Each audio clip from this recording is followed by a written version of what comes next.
Hi అందరికీ ముందుగా నమస్తే. నేను మీ రాకేష్.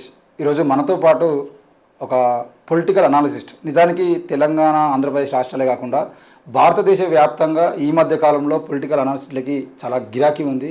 ఎవరి పేరు చెప్తే వాళ్ళకే సీట్ ఇచ్చేటువంటి పరిస్థితుల్లో పార్టీలు నిమగ్నం అయిపోయాయి. అయితే 400 సీట్లతోని తప్పకుండా మేము మూడోసారి అధికారంలోకి వస్తామని బీజేపీ పార్టీ బల్లాగుద్ది చెబుతూ ప్రచారం చేసుకుంటూ ఉంటుంది. మరి దేశవ్యాప్తంగా ఉన్నటువంటి ప్రజాస్వామికవాదులు మాత్రం బీజేపీ మూడోసారి అధికారంలోకి వస్తే ప్రమాదం దేశం మొత్తానికి ఉంటుందని చెప్పేసి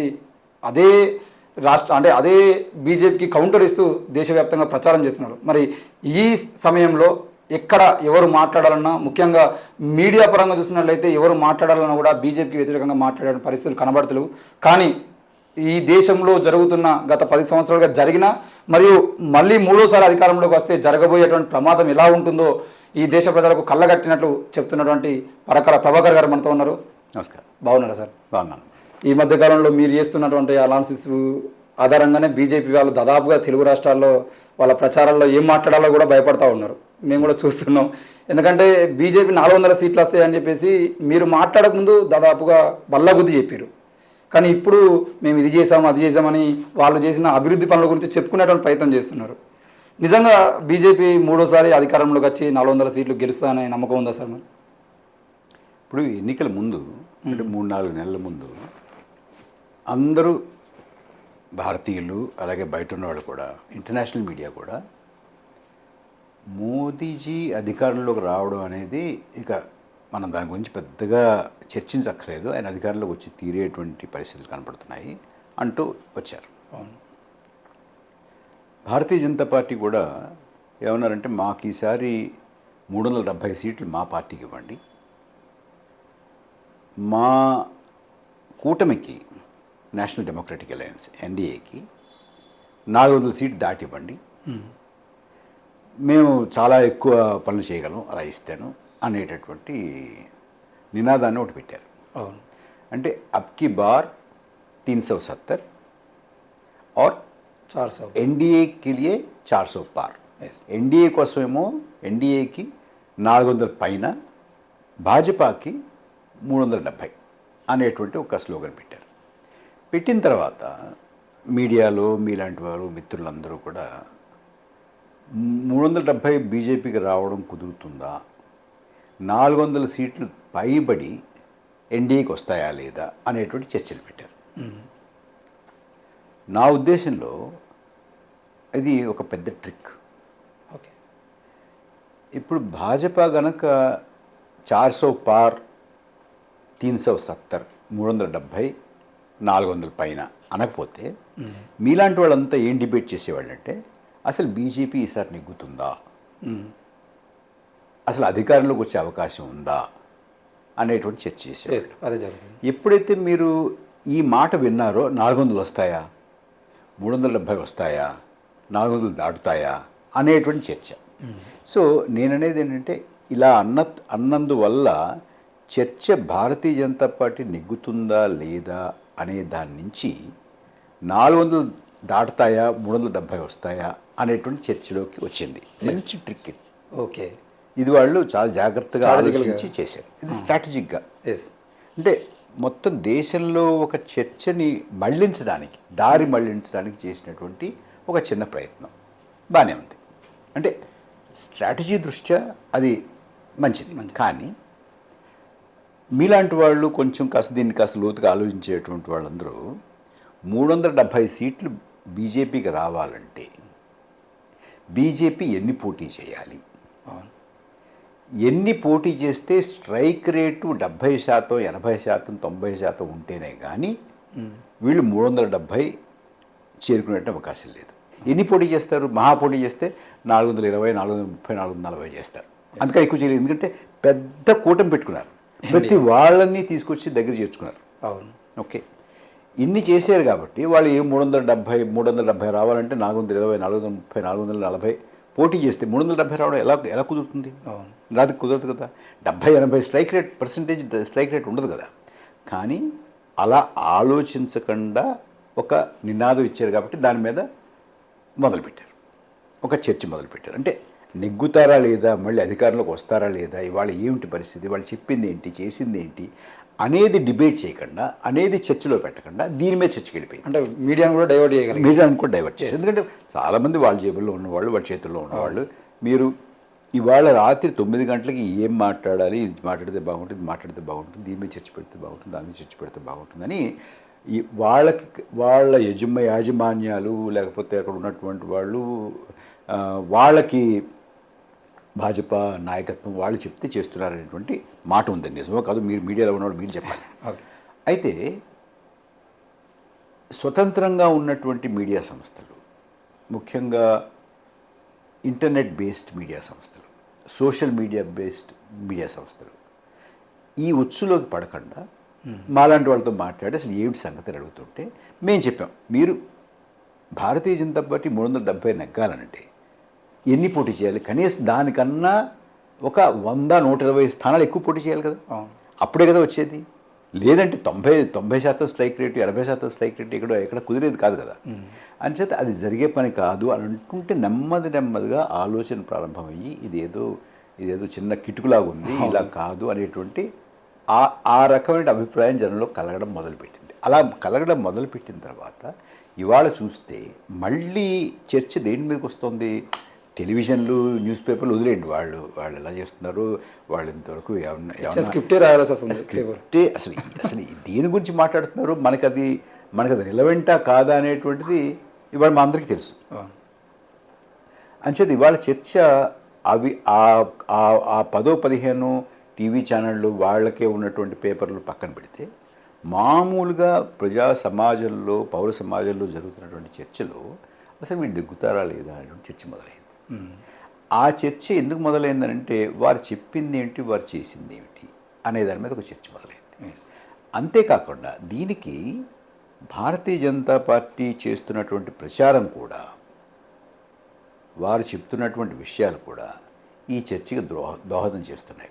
ఏం చేతనంటే, అలా ఎందుకన్నానంటే, మీరు 10 సంవత్సరాలు అధికారంలో ఉన్నారు. 10 సంవత్సరాలు అధికారంలో ఉండి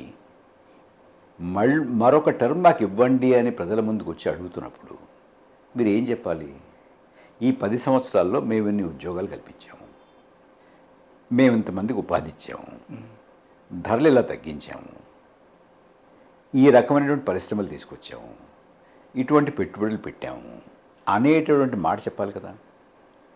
ఇంత ఆదాయాలు పెంచాము, మీ తలసరి ఆదాయం ఇంత పెరిగింది, ఏదో అటువంటి కార్యక్రమాలు చెప్పాలి. అవి చెప్పకుండా మేము ఈ గుడి కట్టాము, ఆ గుడి ఇంకా కడతాము, వచ్చే 5 సంవత్సరాల్లో ఇంకా ముందు ఇలా చేస్తాము, 2047కి అలా చేస్తాము అంటున్నారు తప్ప ఈ 10 ఏళ్లలో మేము చేసింది ఏమిటి అనేటువంటి దాంట్లో ఒక్కటంటే ఒక్కటి కూడా మీకు నాకు సంబంధించినటువంటిది, ఈ దేశంలో ఉన్న రైతాంగానికి సంబంధించినటువంటిది, పేద ప్రజలకు సంబంధించినటువంటిది, గ్రామీణ ప్రాంతాలకు సంబంధించినటువంటిది, యువతకు సంబంధించినటువంటిది, మహిళలకు సంబంధించినటువంటిది, చిన్న వ్యాపారాలకు సంబంధించినటువంటిది, వ్యాపారస్తులకు సంబంధించినటువంటిది ఏమీ చెప్పలేకపోతున్నారు. ఎందుకు సార్? మొన్న అంటే ఈ తెలంగాణలో ప్రచారం చేసుకుంటున్న బీజేపీ ఎంపీ అభ్యర్థులైన ఈటల రాజేందర్ కానీ కొంతమంది వ్యక్తులు కూడా దేశము ప్రపంచంలో 5వ అభివృద్ధి చెందిన దేశంగా మారిపోయింది, ఇప్పుడు మన దేశం 5వ స్థానంలో ఉంది, యూకేని కూడా కిందికి తొక్కేసినామని చెప్పేసి మాట్లాడుతూ ఉన్నారు.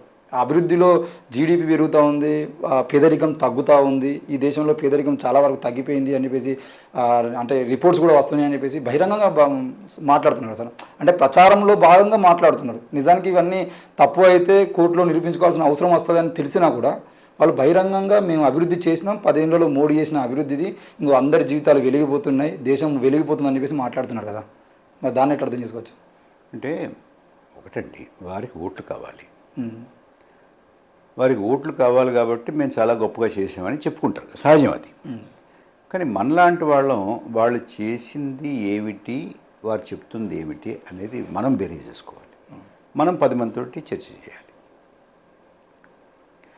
ఇప్పుడు దేశ ఆర్థిక వ్యవస్థ 2 విషయాలు చెప్తున్నారు. దేశ ఆర్థిక వ్యవస్థకు సంబంధించినంత వరకు నేను కాస్త ఎకనామిక్స్ చదువుకున్నాను కాబట్టి మీకు చెప్తాను.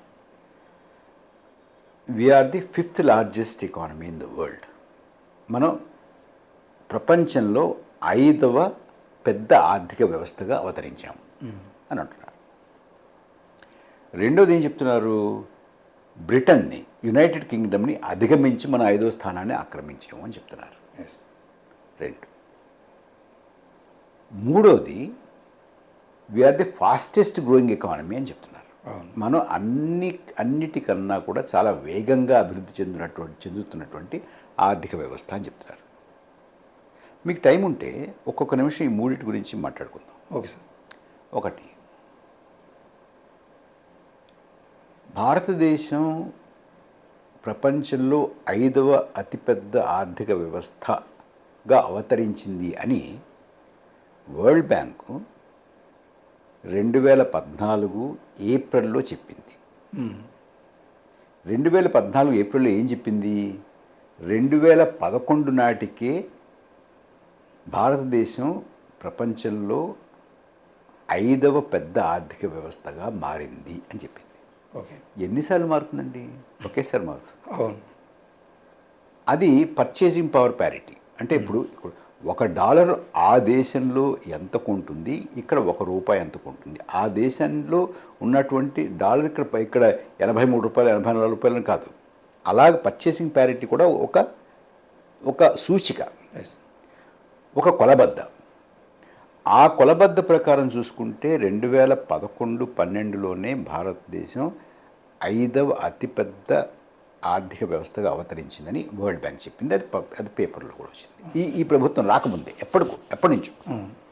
ఇప్పుడు అది కాసేపు పక్కన పెడదాం అనుకుందాం. ఈ మధ్య అయ్యింది, వీరే చేశారు అనుకుందాం.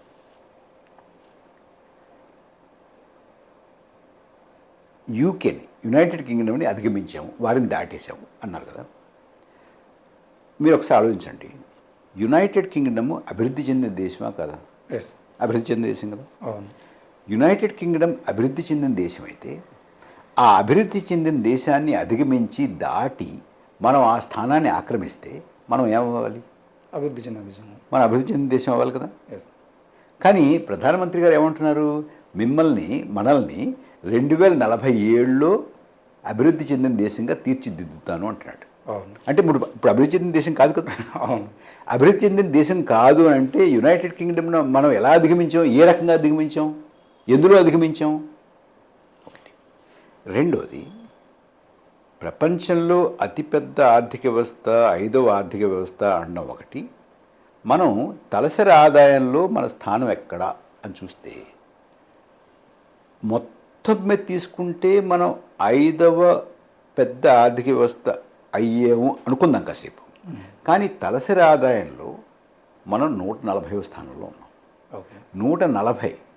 మన ఇరుగు పొరుగులు ఉన్నటువంటి చిన్న చిన్న దేశాలు కూడా మనకన్నా ఎంతో అంత ముందే ఉన్నాయి, మనకన్నా పైనే ఉన్నాయి. ఇది ఎలా అంటారు? ఒకటి. తర్వాత మూడోది, మనం ఫాస్టెస్ట్ గ్రోయింగ్ ఎకానమీ 7%, 8%, 6%, 9% రకరకాలుగా చెప్తున్నారు, కూడా చెప్తున్నారు. ఆ అంకెలు కూడా ఆర్థిక శాస్త్రం బాగా లోతుగా చదువుకున్నటువంటి వాళ్ళు, జాతీయ ఆదాయ లెక్కల మీద బాగా పట్టున్నటువంటి వాళ్ళు, దాన్ని విశ్లేషించేటటువంటి వాళ్ళు చెప్పేదానికి కూడా వద్దాం. అసలు వారు చెప్తున్నటువంటి అంకెలు ఏవి సరైన అంకెలు కాదు, ఎక్కువ చేసి చెప్తున్నారు అనేటటువంటిది చాలా సీరియస్గా చాలామంది ఆర్థికవేత్తలు చెప్తున్నారు. దానికి కూడా వద్దాం. కానీ దానికన్నా ముందు మీకు ఒక ఉదాహరణ చెప్తాను. ఇప్పుడు మీ ఆదాయం ₹1,00,000 అనుకుందాం. ఓకే. మీ ఆదాయం ₹1,00,000 అయితే మీ ఆదాయం ₹1,00,000 నుంచి ₹1,10,000కి పెరిగింది అనుకున్నాం. ఎంత శాతం అవుతుందండి ఇది? కేవలం 5%, 10%. ఇప్పుడు 10% అనుకుందాం. నా ఆదాయం ₹100 అనుకుందాం, అది ₹200 అయింది. నాది ఎంత పెరిగిందండి? 100% పెరిగింది. 100% నాది పెరిగింది, మీది 10% పెరిగింది. మీరు గొప్ప, నేను గొప్ప? మీరే గొప్ప కదా. అవును. మీరు 1,00,000 నుంచి 1,10,000కి వెళ్ళారు, నేను ₹100 నుంచి ₹200కి వెళ్ళాను. కానీ శాతాల్లో చూస్తే నేను మీకన్నా చాలా వేగంగా ముందుకు వెళ్ళిపోతున్నట్టు, 90% మీకన్నా నేను ఎక్కువ, 100% పెరిగిపోతున్నాను, ఫాస్టెస్ట్ గ్రోయింగ్ అని చెప్పుకోవడానికి ఉంటుంది. సో ఒక ఆర్థిక వ్యవస్థ దానికి ఉన్న బలం ఏమిటి, ఎంత పెద్దది అని ఆలోచించుకోవాలి. అంతేగాని మనం బాగా కింద ఉండి ఇంత పెరిగితే బాగా ఎక్కువ కనపడుతుంది అది. దాన్ని ప్రచారం చేసుకుని అంటే తెలిసిన వాళ్ళు, దేశం బయట ఉన్నటువంటి వాళ్ళు, ఇతర దేశాలు, ప్రపంచంలో ఉన్నటువంటి అంతర్జాతీయ సంస్థలు ఎదురుగుండా ఏమనకపోవచ్చు మర్యాదకి, పక్కేళ్ళు నవ్వుకుంటారా లేదు? ఇప్పుడు నవ్వుకుంటున్నారు. ఇంకోటి, మామూలుగా మీరు ఎక్కువ చెప్పారనుకోండి, మేము 7.2% పెరుగుతున్నాం, 7.3% పెరుగుతున్నాం అని అంటున్నారు ప్రభుత్వం. పెరగాలి మీరు కోరుకుంటారు, నేను కోరుకుంటాను. దేశం అభివృద్ధి చెందాలంటే ఆ పార్టీ వాళ్ళు లేకపోతే ఆ నాయకులు కాదు, మనం అందరూ కూడా కోరుకుంటాం కదా. కానీ నిజం ఏమిటంటే అంతర్జాతీయంగా ఒక ఆర్థిక వ్యవస్థ జీడిపి, గ్రాస్ డొమెస్టిక్ ప్రోడక్ట్, దానికి కన్జంప్షన్కి 0.5 to 1% తేడా ఉంటే ఓకే, ఎక్కడో తేడా తేడా వచ్చిందనుకుంటారు. మన కన్జంప్షన్ 3% అంటున్నారండి. 3% కన్జంప్షన్ అంటే ఆ చిన్న పొరపాట్లు అక్కడక్కడ సర్దుకుంటే 0.5 to 1% దాన్ని కలుపుకోవచ్చు. పోనీ 1% కలుపుకుందాం, 0.5% కాదు 1% కలుపుకుంటే 3% కన్జంప్షన్ ఎంత ఉండాలి? ప్రొడక్షన్ 4% ఉండాలి. కానీ 4% ఉండాల్సింది 7.3, 7.4 అంటే ఎవరు నమ్ముతారండి? ఎవరు నమ్ముతారు? లేదు కదా. సో ఇలాగ మనం నవ్వులు పాలవుతున్నాం. ఇంకోటి, ఈ ప్రభుత్వం వచ్చిన తర్వాత లెక్కలన్నీ కూడా మార్చేస్తున్నారండి. ఎలా మార్చేసి ఎక్కువ వేసి చెప్పి మేము ఎక్కువ అభివృద్ధి చేస్తున్నాము, మా వల్ల చాలా ముందుకెళ్తుంది దేశం అని చెప్పే ప్రయత్నంలో అసలు లెక్కలు చెప్పడం, దాని ఆధారం ఎక్కడి నుంచి మొదలు పెడుతున్నారు, ఎలా లెక్కిస్తున్నారు అనే దాని మీద కూడా చాలా వీళ్ళు మార్పులు చేసేసి ఎక్కువ వేసి చెప్పుకోవడానికి ప్రయత్నం చేస్తారు. ఒక ఉదాహరణ చెప్తాను, చిన్న ఉదాహరణ చెప్తాను. ఇదివరకు 1 కిలోమీటర్ 4 లేన్ రోడ్డు, మన హైవేలు ఉన్నాయి కదా, 1 kilometre 4 lane road, 1 kilometre 4 lane road పూర్వం. ఇప్పుడు 1 కిలోమీటర్ 4 లేన్ రోడ్డు 4 కిలోమీటర్లు అని లెక్కేస్తున్నారు. అని లెక్కేసి మేము వచ్చిన తర్వాత ఇన్ని వేల కిలోమీటర్లు చేసాం, అన్ని వేల కిలోమీటర్లు చేసాం, ఇంత అభివృద్ధి చేసాం, అంత అభివృద్ధి చేసాం, ఎంత పైకి వెళ్ళిపోయింది, అంత పైకి వెళ్ళిపోయింది, ఎంత ఎక్కువగా వృద్ధి చెందుతుంది, అంత ఎక్కువగా వృద్ధి చెందుతుంది అని బుకాయిస్తున్నారు. ఇప్పుడు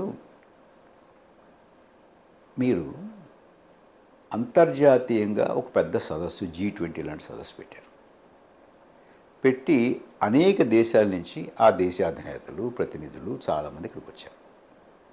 వచ్చినప్పుడు మనం ఏం చేసాము? మన ప్రభుత్వం ఏం చేసిందంటే వాళ్ళు వెళ్ళేటటువంటి ప్రధాన రహదారుల్లో, ఢిల్లీలో కానీ ఇతర పట్టణాల్లో కానీ, అక్కడ పేద ప్రజలు ఉండే చోట పెద్ద పెద్ద తెరలు కట్టేసి, మీకు గుర్తుండే ఉంటుంది, వీళ్ళకి అది కనపడకుండా అంత బాగుంది, సజావుగా ఉంది, సబ్ చంగాసి, సబ్ ఠీకై అనేటటువంటి ఒక పెద్ద ఇంప్రెషన్ క్రియేట్ చేశారు. యమునా నది తీరాన ఉన్నటువంటి వాళ్ళందరినీ ఖాళీ చేయించి వాళ్ళు వారం రోజులు 10 రోజులు బయటికి రాకుండా, పనుల్లోకి వెళ్ళకుండా అడ్డం కొట్టేసి, తెరలు కట్టేసి చేశారు కదా. నిజంగా అభివృద్ధి చెందుతోంది, బాగుంది, అనేక వందల వేల కుటుంబాలు పేదరికం నుంచి బయటకు వచ్చాయంటే తెరలు ఎందుకు కట్టాలండి? మామూలుగా వదిలేయాలి, చూస్తారు. బాగుందంటే బాగుందంటారు, బాగలేదంటే బాగలేదంటారు. ఇప్పుడు నాకు అంటే ప్రపంచంలో మన ప్రతిష్ఠ బాగుండాలని ప్రభుత్వం ఏదో చేసింది అనేవాళ్ళు ఉన్నారు. ఓకే, అక్కడ కూడా ఒక కొంచెం దాన్ని మనం విమర్శించకుండా ఆగుదాం. కానీ నాకు వచ్చే ఇబ్బంది ఎక్కడ ఉంటుందంటే, మీరు బయట వాళ్ళకి కనపడకుండా మీరు తెరలు కట్టేసి ఇక్కడ బాగానే ఉంది అని వాళ్ళని మభ్యపెట్టడానికి ప్రయత్నాలు చేస్తూ మీరు కూడా అది నమ్మి అంతా బాగానే ఉందనుకుంటే ప్రమాదంలో పడతాం. మనం చెప్పే చేసేదానికన్నా మేము చేసేది ప్రమాదం అవుతుంది. మనం చెప్పే అబద్ధాలు మనమే నమ్మడం మొదలుపెట్టామనుకోండి, ఇప్పుడు వాళ్ళు ఇంప్రెస్ చేయడానికి చాలా బాగుందని చెప్తున్నాం, 7.2 గ్రోత్ అంటున్నాం. అది చెప్పి నిజంగా బాగుందేమో, 7.2 ఏమో అని చెప్పి మనకి విధానాలు రూపకల్పన చేసేటువంటి వాళ్ళు కూడా నమ్మితే ఏమవుతుంది? దానివల్ల నష్టపోయేది మనమే. అంచేత ఆ పరిస్థితి తీసుకొచ్చేసారు. తప్పుడు లెక్కలు చెప్పడం, విదేశాలకి బాగా కనపడాలి అన్నీ అని చెప్పి తెరలు కట్టేయడం, ఇన్ని చేస్తున్నారు కదా. నిజంగా బాగుంటే, ఇప్పుడు బాగుంది, చాలా అభివృద్ధి చెందేసింది అనేటటువంటి వాళ్ళని ఒకటే ఒక చిన్న ప్రశ్న అడుగుతారండి. నిజంగా గనక బాగుంటే 82 కోట్ల మందికి మీరు 5 కిలోల ఉచిత ఆహార ధాన్యాలు ఎందుకు ఇస్తున్నారు? అవును. అది నిజంగా వాళ్ళకి ఉద్యోగాలుండి, వాళ్ళకి ఆదాయాలుండి, వాళ్ళ వ్యాపారాలు బాగుండి, వాళ్ళ వ్యవసాయాలు బాగుండి, అంతా బాగుండి, పెట్టుబడులు బాగా ఉండి, ఆర్థికంగా దేశం ముందుకు వెళ్తూ ఉంటే, ఫాస్టెస్ట్ గ్రోయింగ్ ఎకానమీ అయితే, 5th లార్జెస్ట్ ఎకానమీ అయితే, మీరు చెప్పినట్టుగా ఇన్ని కోట్ల మందిని మేము పేదరికం నుంచి బయటికి తీసుకొచ్చేసామని అంటే గనక 82 కోట్ల మందికి 5 సంవత్సరాల పాటు ఒకేసారి ఉచితంగా ఆహార ధాన్యాలు ఇస్తున్నాము, ఇవ్వాలి అని ఎందుకు సంకల్పించారు, ఎందుకు ప్రకటించారు? ఒకటి. అవును.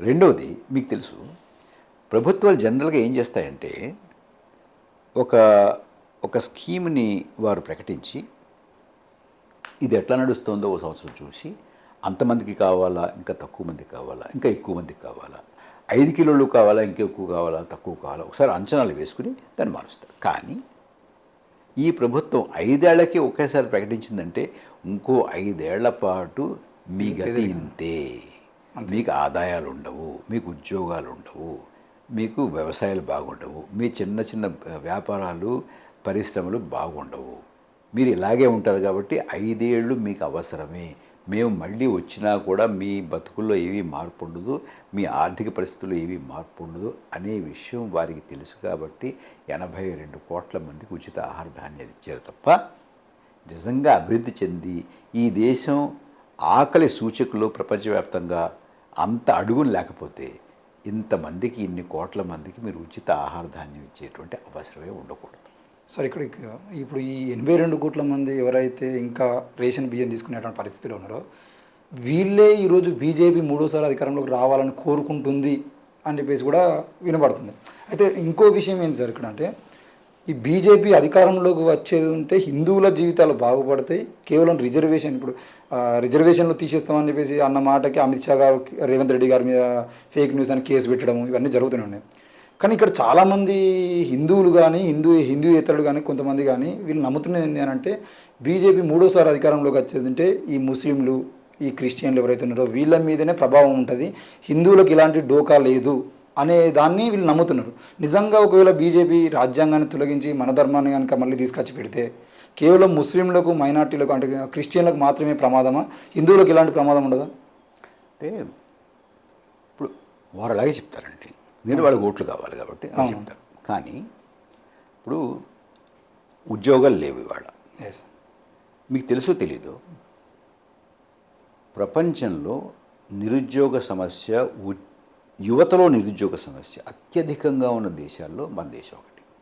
24% మంది మన యువతీ యువకులకి ఉద్యోగాలు లేవు, చాలా బాధపడుతున్నారు. రైల్వే వాళ్ళు 35,000 ఉద్యోగాలకు ఒక ప్రకటన ఇస్తే 1,25,00,000 మంది దానికి అప్లై చేసుకున్నారు. ఎంత చూడండి. ఉక్రెయిన్ వెళ్ళడానికి, గాజా వెళ్ళడానికి కూడా సిద్ధపడుతున్నారు. అవును. అక్కడ బాంబుల వర్షం కురుస్తున్నా, యుద్ధం ఉన్నా, బుల్లెట్లు తోటి జనం చచ్చిపోతున్నా కూడా, అయినా కూడా ఇక్కడ ఉద్యోగాలు లేవు కాబట్టి అక్కడికి వెళ్తాము అనేటువంటి ప్రయత్నంలో ఉన్నారు. ఒకటి. ఐఎల్ఓ ఈ మధ్య చెప్పింది ఏంటంటే మొత్తం నిరుద్యోగుల్లో 83% మంది యువతీ యువకులు అని చెప్పింది. అంతేకాకుండా ఆ 83% మంది యువతీ యువకుల్లో 63% మంది చదువుకున్న వాళ్ళు అనే మాట కూడా చెప్పింది. అంటే తీవ్రంగా ఉంది. నేను అడిగేది ఏంటంటే, ఇది ఎందుకు చెప్పాను ఇదంతా, వీళ్ళందరూ హిందువులు కాదా? ఇందులో నిరుద్యోగంలో ఉన్నవాళ్ళు ఇతర మతస్థులు, నిరుద్యోగంలో లేని వాళ్ళంతా హిందువులా? కాదు కదా. హిందువులకి ఎంత దీనివల్ల నష్టం జరిగిందో క్రైస్తవులకి అంతే నష్టం జరిగింది, ముస్లింలకి అంతే నష్టం జరిగింది, పేదవాడికి అంతే నష్టం జరిగింది, నగరంలో ఉన్నవాడికి అంతే నష్టం జరిగింది, వ్యవసాయ కుటుంబానికి అంతే నష్టం జరిగింది, పరిశ్రమలు పట్టణాల్లో ఉన్న వాళ్ళకి అంతే నష్టం జరిగింది. ఒకటి. రెండోది, ఇప్పుడు మీరు ఒక కుట్లోకి వెళ్ళారు, మీరు కందిపప్పు కొందాం అనుకుంటున్నారు. మీరు హిందువు అయితే తక్కువకిను, ముస్లిం అయితే ఎక్కువకి ఇస్తారు వాళ్ళు? ఇవ్వరు కదా. మనం అంటే ధరల పెరుగుదల అందరి మీద సమానంగా ప్రభావం చూపిస్తుంది. మీరు పెట్రోల్ స్టేషన్కి వెళ్ళారు, పెట్రోల్ బంక్కి వెళ్ళారు, డీజిల్ కొట్టించుకోవడానికి, పెట్రోల్ కొట్టించుకోవడానికి. మీరు హిందువు అయితే తక్కువకి, ముస్లిం అయితే ఎక్కువకి ఇస్తారా? ఇవ్వరు కదా. మీకు అంతే చార్జ్ చేస్తారు, వాళ్ళకి అంతే చేసి ఎవరికైనా. అంటే ప్రభుత్వం చేస్తున్నటువంటి ఈ పనులు వారికి ప్రభుత్వాన్ని నడిపేటటువంటి ఆర్థిక విధానాన్ని నడిపేటటువంటి ఉద్యోగాలు కల్పించేటటువంటి వ్యవసాయాన్ని లాభసాటిగా చేసేటటువంటి ఆ సమర్థత దక్షత లేనందువల్ల దేశంలో ఉన్నటువంటి ప్రతి వారికి కూడా దీనివల్ల చాలా దెబ్బ తగులుతుంది. ఇది కేవలం ఒక మతస్థులకి తగులుతుంది, ఒక మతస్థులు తగలదు అనేటువంటి భేదభావం అయితే అందులో లేదు కదా. అంచేత ఈ ప్రభుత్వం వస్తే గనక మనకి బాగానే ఉంటుంది, వాళ్ళు ఎవరికో బాగోదు అనేటువంటిది ఒక మిథ్య. దాన్ని నెమ్మదిగా వీళ్ళు ఎక్కించి కొంత లాభం పొందాలి, మత విద్వేషం రెచ్చగొట్టి మనకి విభేదాలు సృష్టించి వాళ్ళు బాగోరు మనం బాగుంటాము అనేటువంటిది ఒక ప్రయత్నం చేస్తున్నారు. అంటే ఇందులో రెండు విషయాలు. ఒకటి ఏంటంటే ప్రభుత్వం సరిగా లేకపోతే, పేదవారి పట్ల వారికి నిబద్ధత లేకపోతే, ఉద్యోగాలు ఇవ్వాలి, కల్పించాలి, ఉపాధి కల్పించాలి అనేటటువంటి ఆలోచన లేకపోతే వ్యవసాయం ఆదాయం రెండింతలు చేస్తూ ఉన్నారు, చేయలేదు కదా. అది కాకుండా ఇవాళ గ్రామీణ ప్రాంతాల్లో ఎంత దుర్భరమైనటువంటి పరిస్థితి అంటే గత ఆర్థిక సంవత్సరంలో ఒక సంవత్సరానికి మొత్తం కావాల్సినటువంటి మన్రేగా మహాత్మా గాంధీ జాతీయ ఉపాధి హామీ పథకం కింద ఒక సంవత్సరానికి కేటాయించినటువంటి డబ్బు 6 నెలల్లో అయిపోయింది. అంటే జనం మాకు ఎక్కడ ఉద్యోగాలు లేవు, కనీస వేతనానికన్నా ఏదో పని చేయడానికి సిద్ధపడుతున్నారు, అర్థం కదా. సో అంత తీవ్రమైనటువంటి ఆర్థిక పరిస్థితి వాళ్ళు ఉంది. అది డిమానిటైజేషన్ వల్ల కావచ్చు, జిఎస్టీ వల్ల కావచ్చు, వీళ్ళు చేస్తున్నటువంటి అవకతవక విధానాల వల్ల కావచ్చు. మన ఆర్థిక వ్యవస్థ ఏమిటి, మన యువతకి ఏం కావాలి, ఉద్యోగాలు కావాలంటే ఏ రకమైనటువంటి పెట్టుబడులు తీసుకురావాలి, ఏ రకమైనటువంటి పరిశ్రమలు ప్రోత్సహించాలి అనేటువంటి కనీస ఆలోచన లేనందువల్ల ఇవన్నీ జరుగుతున్నాయి. ఇంత జరుగుతూ ఉండడం ఒక ఎత్తు. రెండోది ఏమిటి, వాళ్ళు ఏం చేస్తున్నారు, ఇది వాళ్ళకి ఇబ్బంది అవుతుంది మీకు కాదు అని కొంతమంది హిందువులు చెప్తున్నారు. కానీ మనం గుర్తుంచుకోవాల్సింది ఏంటంటే ఈ దేశం అందరిది. ఈ దేశం ఒక మతానికి చెందినటువంటి వారికి మాత్రమే కాదు, ఈ దేశంలో అన్ని మతాల వారు, హిందువులు కావచ్చు, ముస్లింలు కావచ్చు, క్రైస్తవులు కావచ్చు, యూదులు కావచ్చు, బౌద్ధులు కావచ్చు, జైన్లు కావచ్చు, సిక్కులు కావచ్చు, ఎవరైనా కావచ్చు, అందరికీ ఈ దేశంలో ఒక స్థానం ఉంది, అందరికీ ఈ దేశంలో సమానమైనటువంటి ప్రతిపత్తి ఉంది అనేటటువంటిది మన రాజ్యాంగం ఇచ్చినటువంటి ఒక మూలమైనటువంటి సూత్రం. అది అంబేద్కర్ గారు కానీ, గాంధీ గారు కానీ, నెహ్రూ గారు కానీ, పటేల్ గారు కానీ, ఇంత ఉద్దండులందరూ కూడా మన రాజ్యాంగ పరిషత్తులో కూర్చుని 3 సంవత్సరాలు దీని మీద చర్చ చేసి అటువంటి రాజ్యాంగాన్ని మనం తెచ్చుకున్నాం. ఇప్పుడు వీళ్ళు వచ్చి ఇది కేవలం హిందువుల దేశమే, వారికి మాత్రమే ఇక్కడ బాగుండాలి అని అనేది అసలు మన భారతీయ స్ఫూర్తికి, మన రాజ్యాంగ స్ఫూర్తికి పూర్తిగా వ్యతిరేకం. అటువంటి శక్తులు ఇటు ఆర్థికంగా, సామాజికంగా, మన దేశంలో ఉన్నటువంటి మతపరమైన సామరస్యతని, వీటన్నిటినీ దెబ్బతీసేటటువంటి ఒక శక్తి, అలాగే రాజ్యాంగ స్ఫూర్తికి గండి కొట్టేటటువంటి ఒక శక్తి ఈ దేశంలో ఉండడం అనేటువంటిది, ఈ దేశంలో అధికారంలో కొనసాగడం అనేటువంటిది అవాంఛనీయం. ఇది మంచిది కాదు. ఈ దేశానికి, ఈ దేశంలో ఉన్న ప్రజలకి, అన్ని మతాల వారికి, అన్ని కులాల వారికి, అన్ని ప్రాంతాల వారికి, అన్ని భాషలు మాట్లాడేటువంటి వాళ్ళకి, అన్ని వేషధారణలు వేసేటువంటి దాని వారికి, అన్ని రకాలైనటువంటి భోజనాలు తినేటువంటి వారికి, అన్ని రకాలైనటువంటి ఆహారం తినేటువంటి వారికి ఇది మంచిది కాదు అనేది నా ఉద్దేశం. ఈ ఎన్నికల్లో గనక ఈ స్ఫూర్తికి దెబ్బ తగిలేటటువంటి ఇటువంటి శక్తులకి ఏమన్నా ప్రోత్సాహం దొరికితే, ఇవాళ మణిపూర్లో ఏం జరుగుతుందో మీకు తెలుసు, కానీ ఎవ్వరూ దాని గురించి రాయడం లేదు, మాట్లాడటం లేదు మీడియా.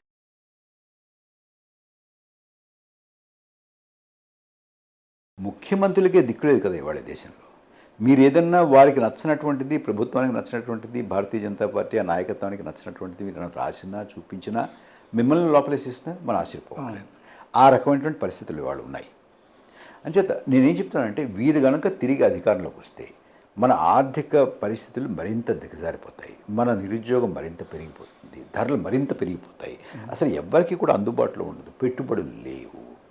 మీరు చూసారో లేదు, ఈ మధ్య భారతదేశంలో ఆర్థిక వ్యవస్థ మీద మనకి లభిస్తున్నటువంటి గణాంకాల ప్రకారం భారతదేశంలో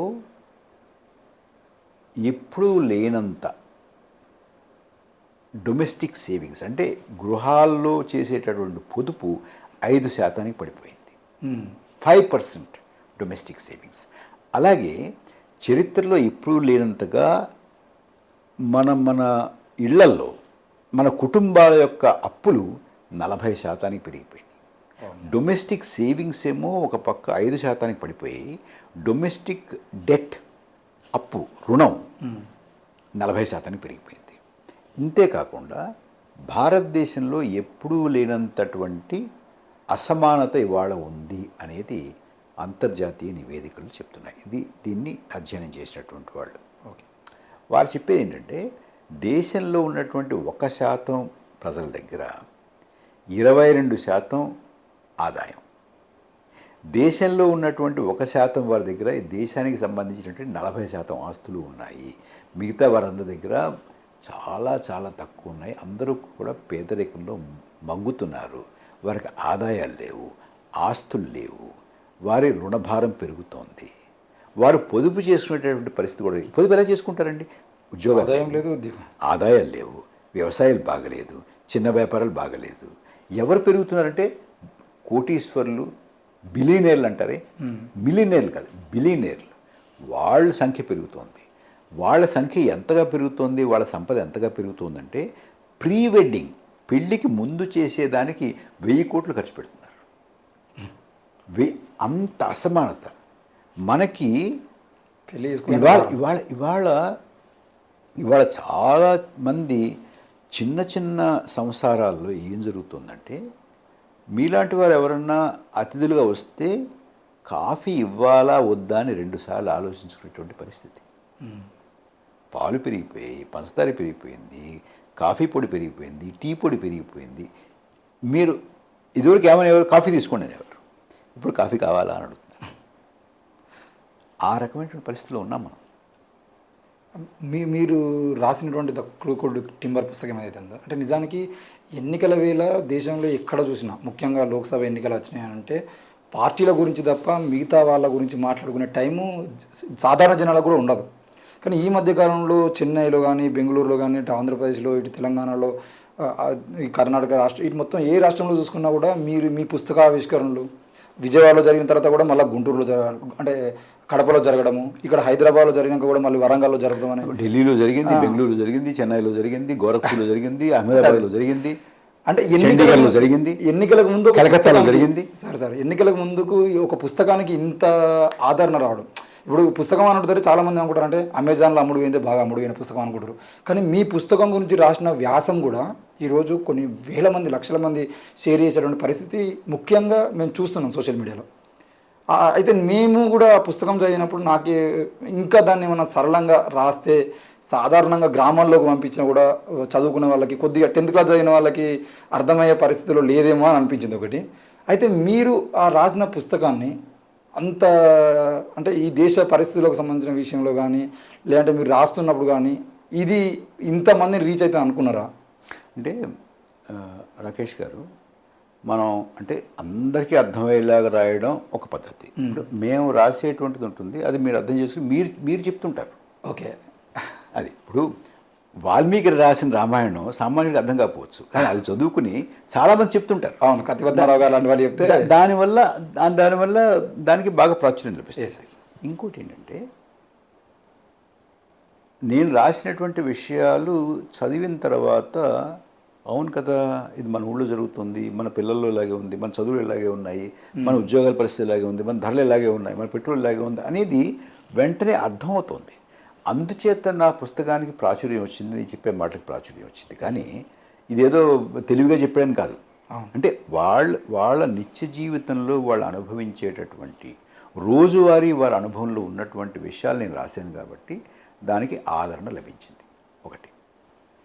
రెండోది, ఇవాళ పరిస్థితి ఎలా ఉందనంటే అసలు ఈ పుస్తకం అచ్చు వేయడానికి కూడా ఇప్పుడు మిగతా అన్ని భాషలు అడుగుతున్నారు.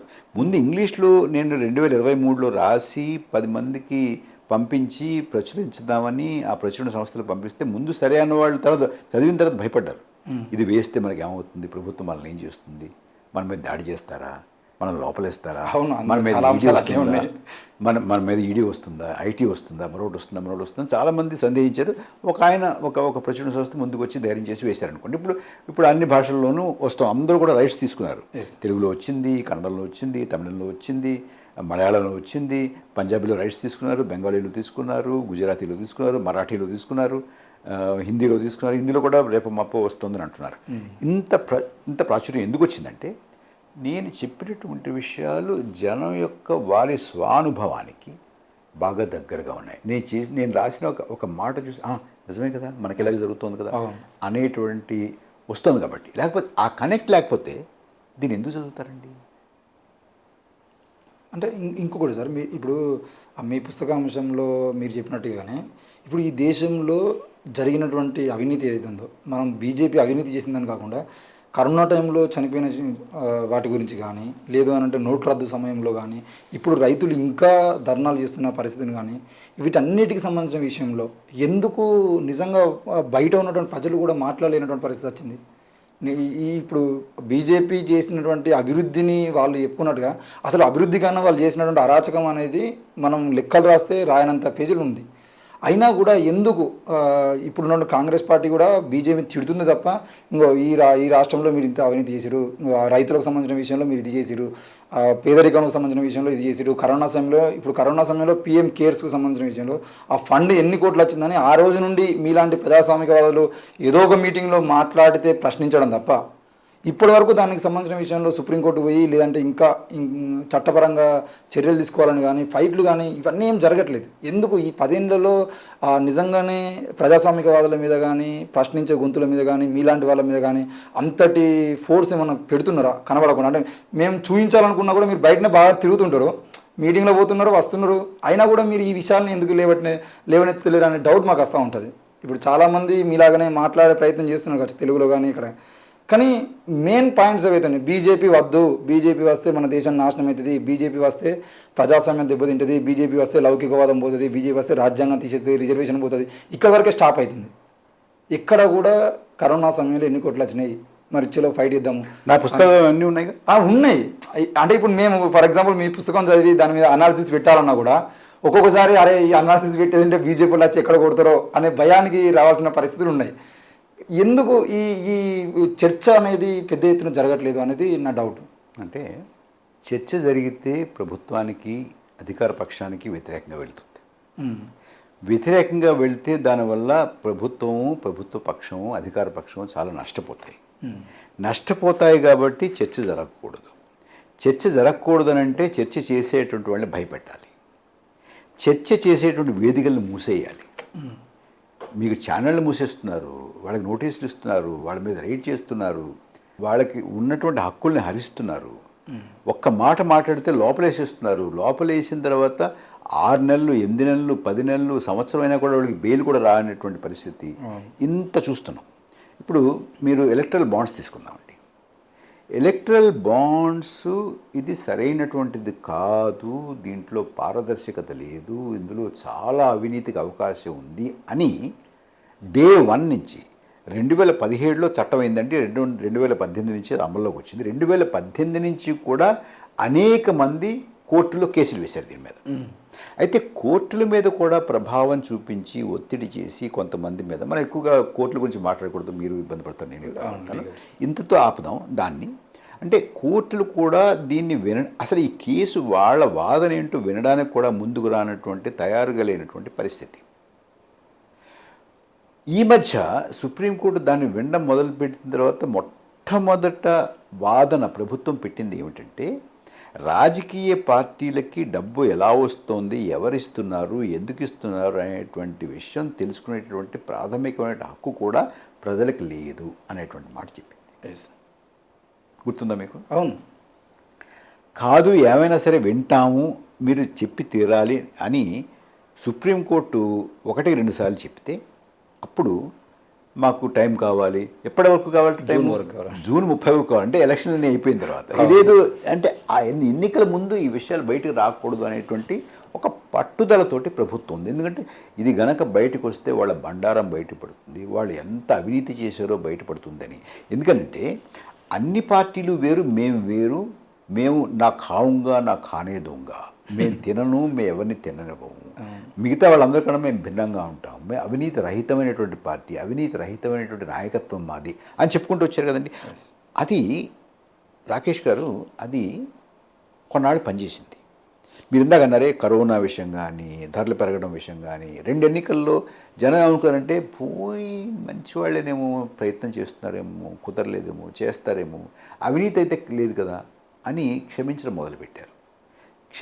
అసలు 2019లోనే వారు ఓడిపోతారేమో అని భయం వేసి బాలాకోట అది చేసి దాని నుంచి కొంత జాతీయవాదాన్ని, ఆ రకమైనటువంటి దేశభక్తిని ప్రేరేపించి ఆ ఓటు మీద నెగ్గారు. అప్పుడే ఓడాల్సినటువంటిది. ఎందుకంటే అంతకుముందు ఆ బాలాకోట్ జరక్క ముందు వచ్చినటువంటి సర్వేలన్నీ కూడా బీజేపీ ఓడిపోవచ్చు అనేటువంటి ఫలితాలనే ఇచ్చాయి. కానీ అది చూసుకుని వీళ్ళు ఇది చేయడంతో కొంత దేశభక్తి బాగా పెళ్ళుపికి సరే వీళ్ళు ఉండాలి, ఏదో పాకిస్తాన్ మీద మంచి దాడి చేశారని అనుకున్నారు.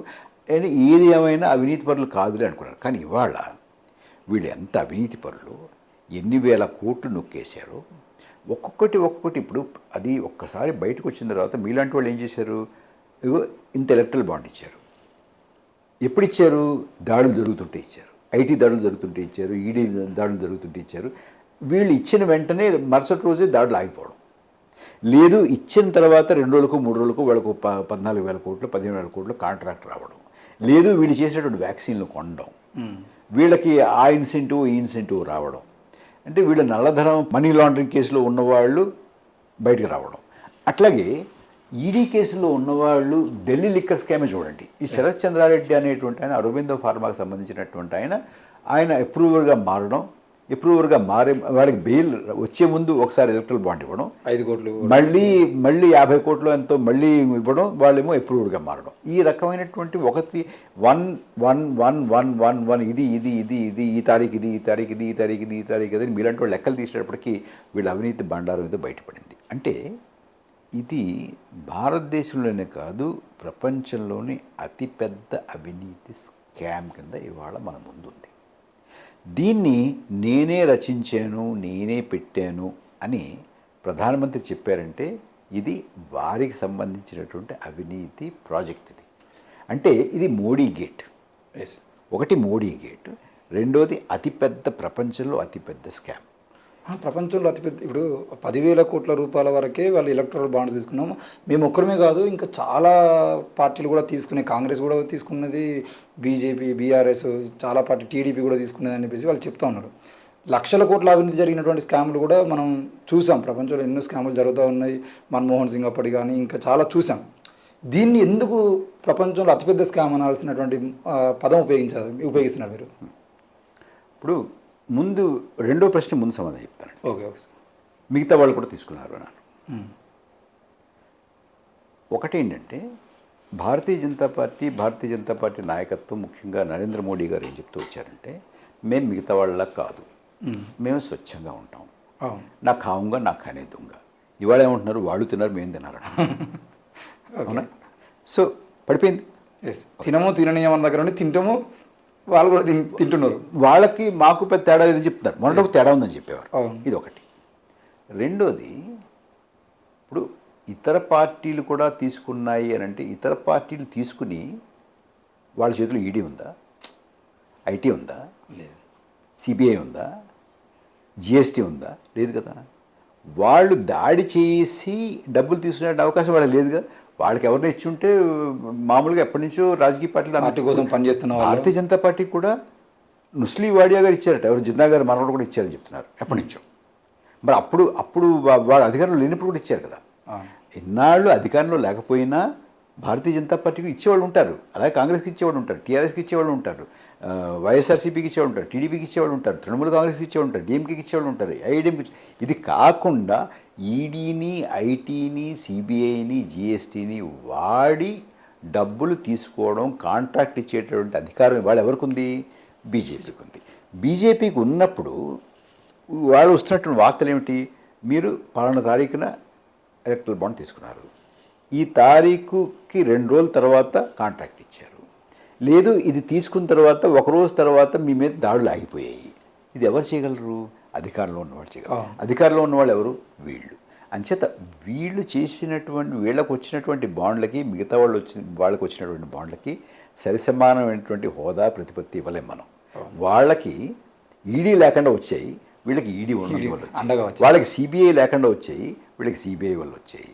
వాళ్ళకి ఐటీ లేకుండా వచ్చాయి, వీళ్ళకి ఐటీ ఉన్నందువల్ల వచ్చాయి. ఇంతే కాకుండా ముఖ్యమంత్రిని లోపల పెట్టడం, తర్వాత ప్రతిపక్ష పార్టీల అకౌంట్ని ఫ్రీజ్ చేయడం, వాళ్ళు ₹1 కూడా వాళ్ళ బ్యాంక్ అకౌంట్లో తీసుకోకుండా చేయడం, ఇది ఎంత దారుణం అండి. అలాగే మీరు చండీగఢ్ మేయర్ ఎలక్షన్లో ఏం చేశారు చూశారు కదా. మీకు చాలా ప్రత్యక్షంగా బ్యాలెట్ని మార్చేయడం రిటర్నింగ్ ఆఫీసర్ కనపడింది మీకు. ఇవాళ సూరత్లో అది జరుగుతుంది, మరో చోట అలాగే జరుగుతుంది. అంటే అవతల వాళ్ళ నామినేషన్ని క్యాన్సిల్ చేయించేసి ఉన్నటువంటి వాళ్ళని ఉపసంహరింపచేసేసి మా పార్టీ క్యాండిడేట్ ఏకగ్రీవంగా నెగ్గేసాడని చెప్పుకుంటున్నారు. ఇవాళే ఇలా ఉంటే రేపొద్దున్న వాళ్ళు నెగ్గి, లేకపోతే మీరు అన్నట్టుగా 400 ఇంకోటి వచ్చాయనుకోండి, అసలు ఈ దేశంలో మళ్ళీ ఎన్నికలు జరుగుతాయా? అంత సూరత్ అయిపోతుంది కదా, అంత సూరత్ అయిపోతుంది, అంత చండీగఢ్ అయిపోతుంది. అంతేకాదు, ఈ దేశంలో ప్రతి రాష్ట్రం కూడా మణిపూర్ లాగా మండిపోయేటటువంటి ప్రమాదం ఉంది. మీరు అంతెందుకండి, ఇప్పుడు ముస్లింలు పాకిస్తాన్కి వెళ్ళిపోవాలి, ఇక్కడ ఉండడానికి లేదు. వాళ్ళు అది తింటున్నారు, ఇది తింటున్నారు, ఈ బట్టలు వేసుకుంటున్నారు, ఆ బట్టలు వేసుకుంటున్నారు, ఇలా ప్రార్థన చేస్తున్నారు, అలా ప్రార్థన చేస్తున్నారు, వీళ్ళు అది కూలగొట్టారు, ఇది కూలగొట్టారు, ఇది చేశారు, ఇట్లా రకరకాలైనటువంటి మాటలు మాట్లాడతారు. ఎవరు మాట్లాడతారు? ఎవరెవరో మాట్లాడుతున్నారు. ఎవరెవరో మాట్లాడుతూ ఉంటే వీళ్ళ ముస్లింల ఇళ్ల మీద మీరు మార్క్ చేసి పెట్టండి, గుర్తు పెట్టండి. రేపొద్దున్న వాళ్ళ మీద దాడి చేయాలంటే ఈజీగా మనకి ఏది ఎవరి ఇల్లు ఏది ఇల్లు తెలిసిపోతుంది, మార్క్ చేయమని చెప్పి అలాంటి పిలుపులు కూడా ఇస్తున్నారు. ఎకనామిక్గా బాయ్కాట్ చేయండి, వాళ్ళు నడిపేటువంటి దుకాణాల్లో ఏం కొనద్దు, వాళ్ళు ఆర్థికంగా బలహీనపడేలా చేయండి అనేటువంటి పిలుపులు కూడా ఇస్తున్నారు చాలామంది. అలా వాళ్ళు పిలుపులు ఇస్తుంటే అలాంటి పిలుపు ఇవ్వడం తప్పు అని అధికారంలో ఉన్నటువంటి వాళ్ళు, అధికార పక్షంలో ఉన్నటువంటి వారు, ప్రభుత్వంలో ఉన్నటువంటి బాధ్యత కలిగినటువంటి వారు ఇప్పటి వరకు ఒక మాటనే చెప్పారా? లేదు. చెప్పకపోగా నిన్న కాక మొన్న ప్రధానమంత్రి గారే స్వయంగా ముస్లింల మీద ఎన్నికల ప్రచారంలో అటువంటి మాటలు మాట్లాడుతున్నారంటే వీళ్ళకి గనక మళ్ళీ అధికారం ఇస్తే ఇటువంటి మాటలు ఎర్రకోట మీద నుంచి వినపడతాయి. అటువంటి ప్రమాదం ఉంది. ఇది దృష్టిలో పెట్టుకోకుండా ఏదో అదిలే ఇదిలే ఆ పార్టీ చెప్పట్లేదు, ఈ పార్టీ చెప్పట్లేదు, ఇది అది అనుకుని మనం తప్పుదోవ పట్టి పొరపాటున మళ్ళీ ఈ పార్టీ అధికారంలోకి వచ్చి నాయకత్వంలో అధికారంలోకి వస్తే మాత్రం దేశం చాలా పెద్ద ప్రమాదంలోకి వెళ్ళిపోతుంది. మన ప్రజాస్వామ్యం ఉండదు, ఎన్నికలు ఉండవు, రాజ్యాంగం ఉండదు, ఏమీ ఉండదు. మీరు ఇంకో మాట చెప్పారు, దేశంలో ఇలాంటి పరిస్థితులు ఉన్నప్పుడు ఇతర పార్టీలు ఎందుకు మాట్లాడట్లేదు, ఇతర పార్టీలు ఎందుకు కౌంటర్ చేయడం లేదు, ఇతర పార్టీల్లో ఎక్కడుంది నాయకత్వం అని మీరు అన్నారు. చాలామంది ఏమంటారంటే ఓకే మీరు అన్నట్టు వీళ్ళందరూ సరిగ్గా చేయట్లేదు, కానీ ఇంకో పార్టీ చూపించండి, మాకు ఇంకో లీడర్ని చూపించండి, ఎవరిని ఎన్నుకోవాలి? అవతల పార్టీలు ఈ పార్టీ మీద యుద్ధం చేసి గెలిచేటటువంటి శక్తి సామర్థ్యం ఉందా అని అడుగుతున్నారు. నా ఆలోచన ఏంటంటే ఈ ఎన్నిక ఒక నాయకుడికి మరొక నాయకుడికి, ఒక పార్టీకి మరొక పార్టీకి, ఒక కూటమికి మరో కూటమికి జరిగే ఎన్నికలు కాదు. ఓకే, ఈ ఎన్నిక బీజేపీకి, నరేంద్ర మోడీ నాయకత్వంలో ఉన్నటువంటి ప్రభుత్వానికి, భారత ప్రజానీకానికి మధ్య జరుగుతున్నటువంటి ఎన్నిక. ఇందులో ఎవరు ఏ పార్టీ వదిలేసేయండి, ఇది విస్తృత భారతదేశ ప్రజానీకానికి, ఇవాళ అధికారంలో ఉన్నటువంటి నాయకత్వానికి, పార్టీకి మధ్య జరుగుతున్నటువంటి ఎన్నిక. భారత ప్రజానీకానికన్నా బలవంతుడైనటువంటి నాయకుడు ఎవడూ లేడు. భారత ప్రజానీకానికన్నా కూడా శక్తివంతమైనటువంటి పార్టీ ఇది ఉండదు. భారత ప్రజానీకం లేచి తలుచుకుంటే ఎంత గొప్ప నాయకుడైనా, ఎంత గొప్ప పార్టీ అయినా, ఎంత ధనవంతుడైనా, ఎంత ధనం ఉన్నటువంటి పార్టీ అయినా మట్టి కరవాల్సిందే. సో ఆ రకమైనటువంటి పోటీ. దానివల్ల మీకో ఆయనకో ఆ పార్టీకో ఈ పార్టీకి లాభం జరగచ్చు, అది వేరే విషయం. పోటీ మాత్రం ఈ పార్టీకి ఈ నాయకుడికి ఆ నాయకుడికి కాదు. ఎస్. పోటీ మాత్రం ఇవాళ జరిగేటువంటి యుద్ధం మాత్రం ప్రజలకు మోడీ ప్రభుత్వానికి జరిగేటువంటి యుద్ధం ఎన్నిక.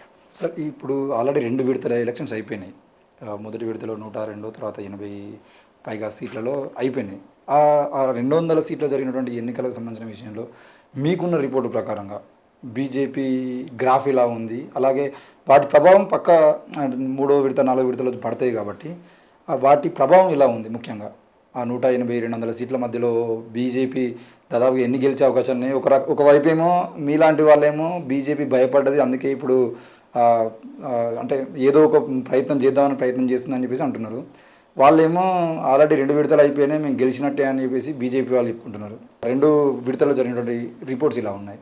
ఇప్పుడు నా ఉద్దేశం అంటే మొట్టమొదటి నుంచి ఎన్నికల ప్రక్రియ మొదలైన దగ్గర నుంచి నేను చాలా చోట్ల చెప్పాను కూడా, ఈ ఎన్నికల్లో భారతీయ జనతా పార్టీ 220-230 సీట్ల కన్నా ఎక్కువ సాధించేటువంటి అవకాశం లేదు.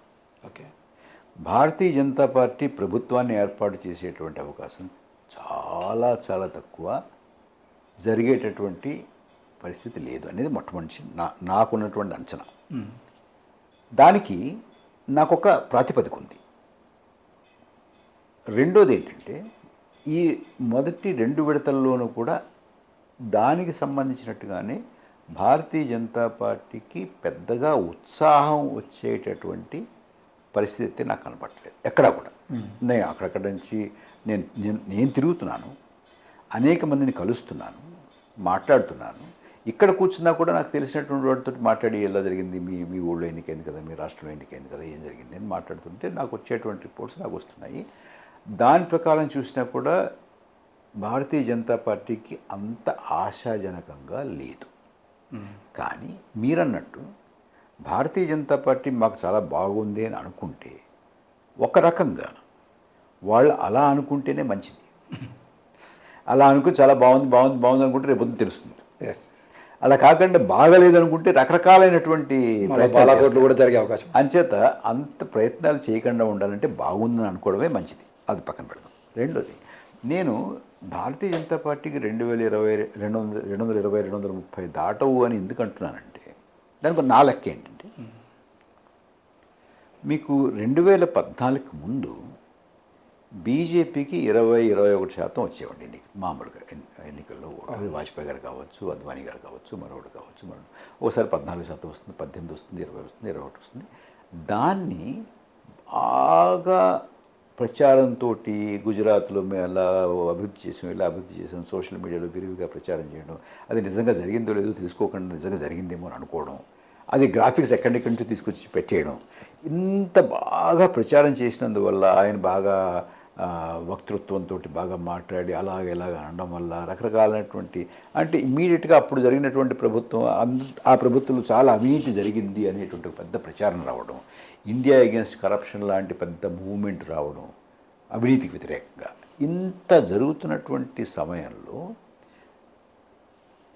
అర్బన్ మిడిల్ క్లాస్ చదువుకున్న వాళ్ళు, ప్రొఫెషనల్స్, వీళ్ళందరూ కూడా మన్మోహన్ సింగ్ ప్రభుత్వం సరిగ్గా పనిచేయలేదు, అవినీతిలోకి వెళ్ళిపోయింది, రకరకాలైనటువంటి సమస్యలు వచ్చాయి.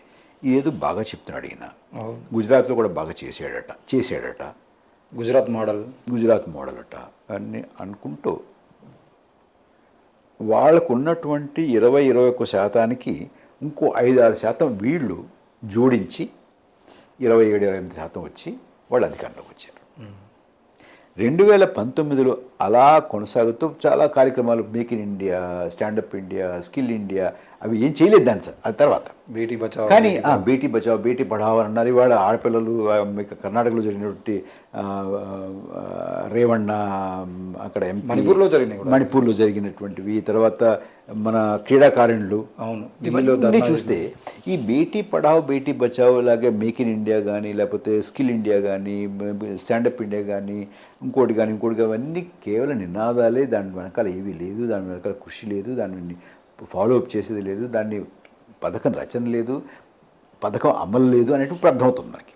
కానీ అప్పుడు ఏమైనా చేస్తారేమో మంచి మాటలు మాట్లాడుతున్నారే, క్లీన్ ఇండియా అంటున్నారు, స్వచ్ఛ భారత్ అంటున్నారు, ఇంకోటి అంటున్నారు, అన్నీ అంటున్నారు కదా అని వీళ్ళు అలాగే ఉండి ఆ బాలాకోట్ జరిగిన దాని నుంచి ఇంకొంతమంది ఎక్కువ దానికి తోడయి 30-31% వరకు పెరిగి వీళ్ళు మళ్ళీ అధికారంలోకి వచ్చారు. ఇవాళ అవినీతి ఉంది, ఎలక్ట్రల్ బాండ్, పిఎం కేర్స్, ఇటువంటివి. పిఎం కేర్స్ పిఎం అని పేరు పెట్టి gov.in అనేటువంటి ఈమెయిల్ పెట్టి వెబ్సైట్ పెట్టి క్రియేట్ చేసి అన్ని ప్రభుత్వ సదుపాయాలతో నడిపిస్తూ ఇవాళ ఆర్టీఐలో ఎంత వచ్చింది, ఎవరిచ్చారు, దేనికి ఖర్చు పెట్టారు అని అంటే మేము చెప్పమంటున్నారు, దీనికి సంబంధం లేదండి.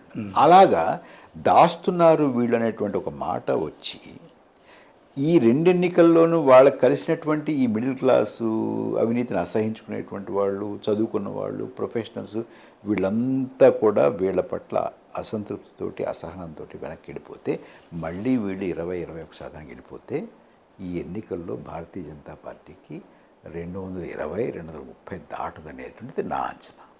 ఆ లెక్కమే చెప్పాను అనమాట. నిన్నటి వరకు కూడా తెలంగాణలో కానీ అంటే ముఖ్యంగా తెలుగు రాష్ట్రాల్లో చూసుకున్నట్లయితే బీజేపీ అధికారంలోకి వస్తే ప్రజాస్వామికవాదుల మీద, రచయితల మీద దాడులు జరుగుతాయి.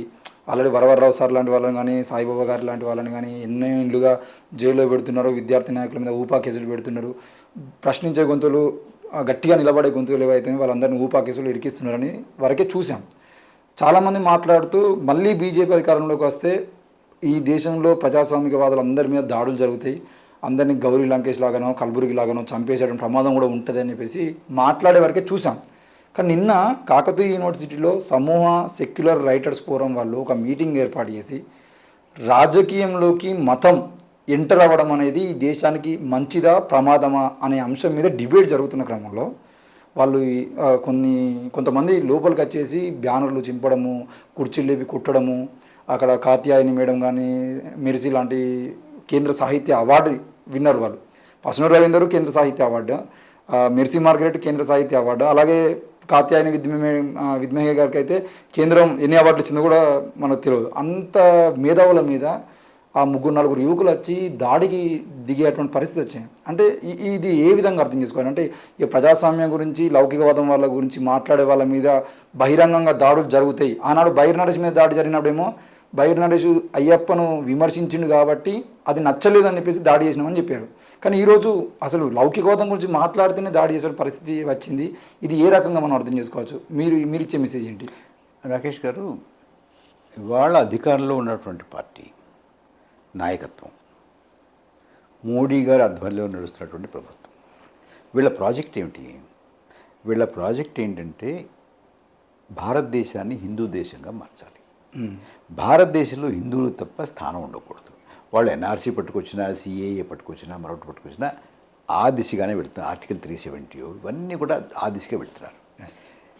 దీన్ని ప్రశ్నించేటటువంటి వాళ్ళు, దీన్ని తిరస్కరించేటటువంటి వాళ్ళు, దీన్ని తప్పు పట్టేటటువంటి వాళ్ళు, ఆ గొంతు వినపడితే వీళ్ళ బండారం బయటపడుతుంది, నిజం తెలుస్తుంది ప్రజలకి అని వీళ్ళ గొంతులు నొక్కడానికి చూస్తారు.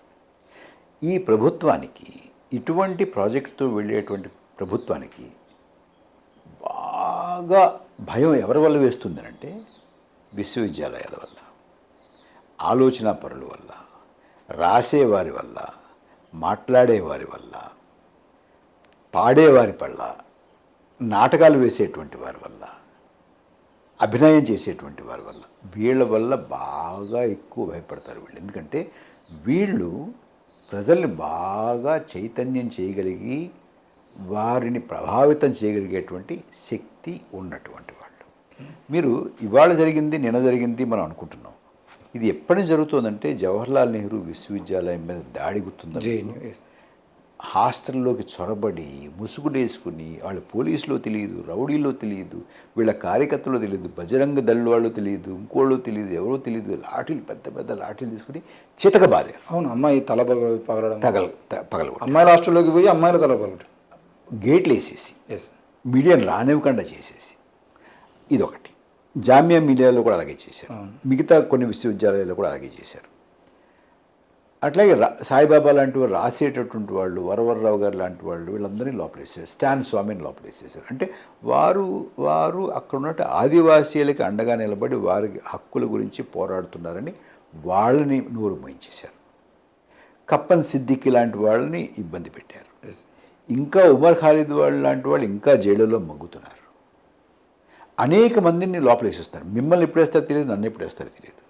మొన్న ఆ మధ్య ఎవరు నాతో అన్నారు, ఇంత స్వేచ్ఛగా మాట్లాడుతున్నావు కదా, ఇంత స్వేచ్ఛగా మాట్లాడుతూ కూడా ప్రజాస్వామ్యం లేదు ఈ దేశంలో అంటారు ఏంటంటే, నేను చెప్పాను మాట్లాడిన తర్వాత ఏం జరుగుతుందో దాన్ని బట్టి ప్రజాస్వామ్యం ఉందో లేదో చెప్పాలి. కానీ నేను ఇప్పుడు మాట్లాడుతున్నాను, మీరు ఇది వేసిన తర్వాత మీ మీద దాడి చేస్తారో నా మీద దాడి చేస్తారో తెలియదు. నాకు ఎంత అసహ్యకరమైనటువంటి మెసేజ్లు వస్తున్నాయనంటే ఇక మన దాన్ని మాట్లాడుకోలేము అనమాట. నన్ను అంటే ఎలాగోలాగా భయపెట్టో మరొకటో గొంతు ఆపాలి, నేను మాట్లాడేది ఆపాలి అనేటువంటి ప్రయత్నాలు కూడా జరుగుతున్నాయి కదా. ఇదంతా ఒక పక్క. విశ్వవిద్యాలయాల మీద దాడి, సిలబస్ల మీద దాడి,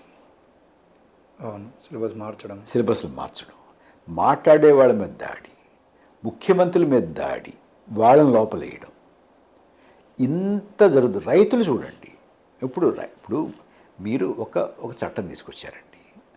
ఆ చట్టం మాకు బాగుండదు, మంచిది కాదు, మాకు హాని చేస్తుంది అనేటువంటి వాళ్ళు ఢిల్లీ వచ్చి మీకు మెమొరాండం ఇస్తారంటే వాళ్ళు ఢిల్లీకి రాకుండా మీరు ముళ్ళ కంచెలు వేసేసి, రోడ్లు తవ్వేసి, వాళ్ళ మీద దాడి చేసి, బాష్పవాయువు ప్రయోగించి, రబ్బర్ బుల్లెట్లు, చివరికి అసలు బుల్లెట్ కూడా ప్రయోగించి 730 మందిని పట్టున పెట్టుకున్నారు.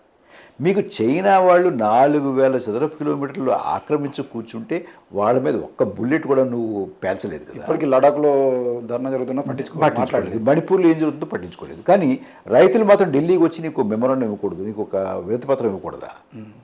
ఇదే ఆ దేశంలో ప్రజాస్వామ్యం. ఈ రకమైన నిన్న వరంగల్లో జరిగినటువంటిది ఇదే క్రమంలో చూడాలి మనం. అంటే ఈ ప్రభుత్వానికి ప్రజాస్వామ్యం, 4 మాటలు మాట్లాడేటువంటి వాళ్ళు, ప్రశ్నించేటటువంటి వాళ్ళు, అడిగేటటువంటి వాళ్ళు, నిజాలు చెప్పేటటువంటి వాళ్ళు అంటే కిటం. వాళ్ళని ఎలాగోలాగా వాళ్ళ నోళ్ళు మూయించాలి, వాళ్ళ మాట బయట వాళ్ళకి తెలియకుండా ఉండాలి. రాకేష్ గారు, ఈ దేశంలో ఈ ప్రభుత్వం వచ్చిన తర్వాత ఇంటర్నెట్ని కట్ చేయడం అనేటువంటిది ఎప్పుడూ లేనంత ఎక్కువగా, ప్రపంచంలో ఏ దేశంలోనూ లేనంత ఎక్కువగా ఇక్కడ జరుగుతుంది. మీకు వాళ్ళ మణిపూర్ నుంచి మీకు మెసేజ్ రాదు, మీరు పంపించడానికి లేదు. కాశ్మీర్లో వాళ్ళు 370 పెట్టిన వెంటనే కొన్ని మాసాల పాటు అందరిని, మాజీ ముఖ్యమంత్రులతో సహా అందరిని అరెస్ట్ చేసి పెట్టారు. వాళ్ళ నుంచి మనకు మెసేజ్ లేదు, మన నుంచి వాళ్ళకి మెసేజ్ లేదు. ఇంటర్నెట్ లేదు, సమాచారాలు లేవు, ఫోనులు లేవు, పోస్టేజ్ లేదు, వెళ్ళడానికి లేదు, వెళ్తుంటే ఆపేశారు. రైతులు మాట్లాడడానికి లేదు, కార్మికులు మాట్లాడడానికి లేదు, మహిళలు మాట్లాడడానికి లేదు. మహిళలు మనకి పథకాలు తెచ్చినటువంటి క్రీడాకారులు మా మీద అసభ్యంగా ప్రవర్తించారు అని వారు 4 మాటలు చెప్పడానికి అక్కడ జంతర్ మంతర్లో ఉంటే వాళ్ళ మీద దాడి చేశారు, వాళ్ళని ఇబ్బంది పెట్టారు. వాళ్ళని ఇబ్బంది పెట్టినటువంటి వాళ్ళు పార్లమెంట్లో కూర్చున్నారు. వీళ్ళ వల్ల ఇబ్బంది పడినటువంటి వాళ్ళు జైళ్ళలో కూర్చుంటున్నారు. ఇది వాళ్ళు ఉన్నటువంటి పరిస్థితి. అంచేత వరంగల్లో జరిగినటువంటిది ఇదే క్రమంలో చూడాలి, ఇదే దృష్టితో చూడాలి. Thank you sir. Thank you.